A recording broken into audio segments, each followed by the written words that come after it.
Hey everyone, this is Lillian Keys, American Lifestyle, back again for another Tuesday Let's Talk. But this is more of a serious talk, more in depth about life issues that's going on around, not just in America, but though all over the world. This does affect every individual, and I wanted to do another video besides the video that I post um, earlier.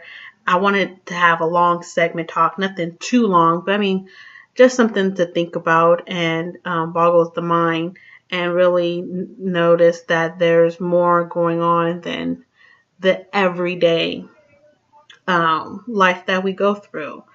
Um, this got my attention through starting off through Twitter, and I have a Twitter account, and I was looking through, and the news that popped up showed President Obama banning solitary confinement for kids. And this website, this news website called Fusion, they took on to this story and investigate much more and brought it out much more a broad story to understand why solitary confinement is the modern day torture. I will share this link and so you could read the story and also watch this video. This is a very important video, a very good piece of information about kids nowadays. There's a lot of kids, nearly over 50,000 kids being locked up, and some of them barely even teenagers.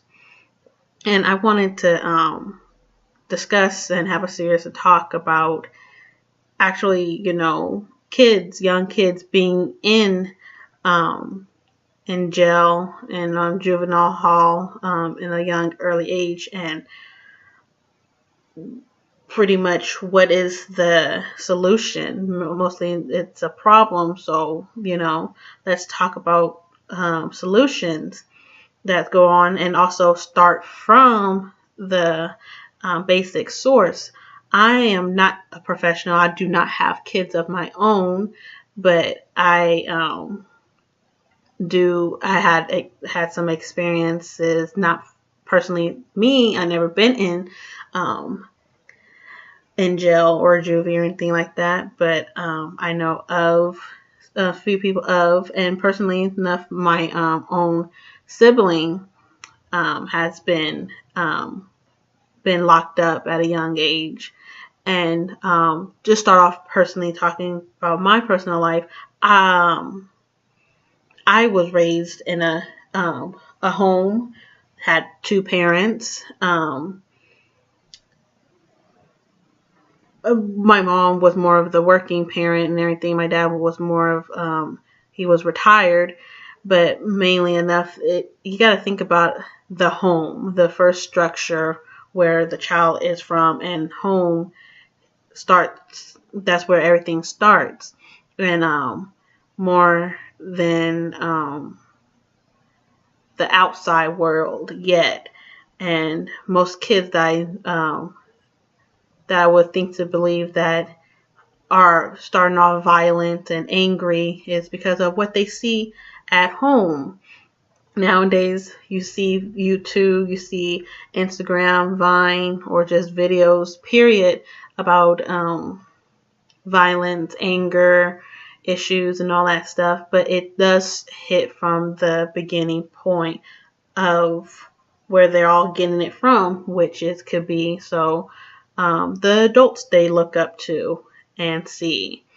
And throwing kids in jail for the little things like not going to school, running away from home, fighting.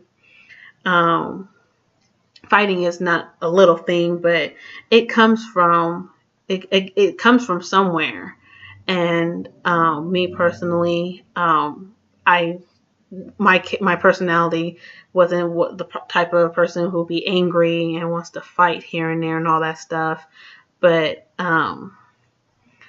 I was raised to know the right things and the wrong things, and there is consequences for both sides.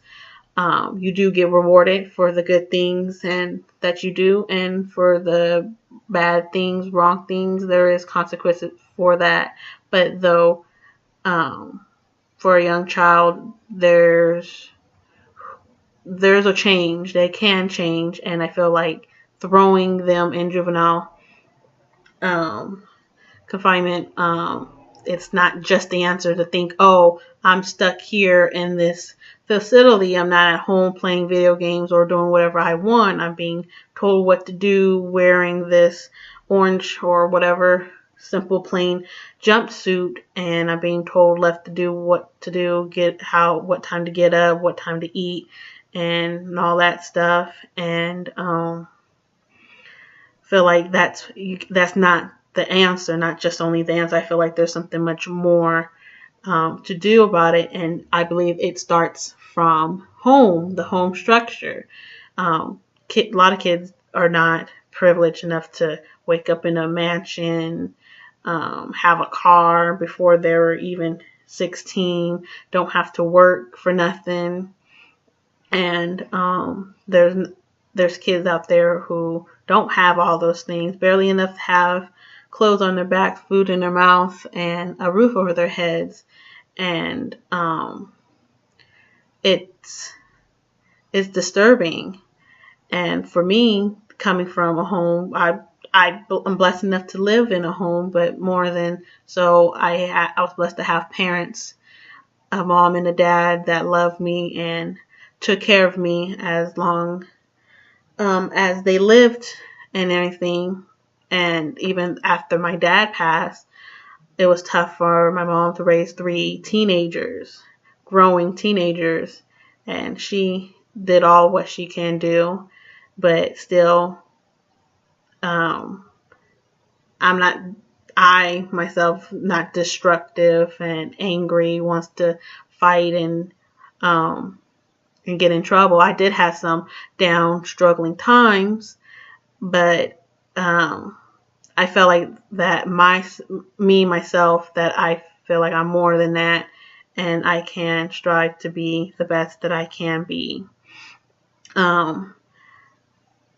This video from Fusion, who they did the story on, it really goes in depth of these young kids, and also goes in depth of discrimination. Mainly, a high percentage of young black kids be more in detention more than the white kids.